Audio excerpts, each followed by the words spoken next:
صحیح بخاری حدیث نمبر 90۔ ایک شخص حزم بن ابی کعب نے رسول اللہ کی خدمت میں آ کر عرض کیا، یا رسول اللہ، فلاں شخص معاذ بن جبل لمبی نماز پڑھاتے ہیں، اس لیے میں جماعت کی نماز میں شریک نہیں ہو سکتا، کیونکہ میں دن بھر اونٹ چرانے کی وجہ سے رات کو تھک کر چکنا چور ہوتا ہوں اور طویل قرات سننے کی طاقت نہیں رکھتا۔ ابو مسعود راوی کہتے ہیں کہ اس دن سے زیادہ میں نے کبھی رسول اللہ صلی اللہ علیہ وسلم کو وعظ کے دوران اتنا غضبناک نہیں دیکھا۔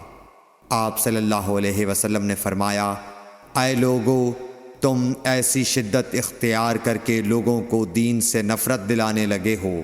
سن لو، جو شخص لوگوں کو نماز پڑھائے تو وہ ہلکی پڑھائے، کیونکہ ان میں بیمار، کمزور اور حاجت والے سبھی قسم کے لوگ ہوتے ہیں۔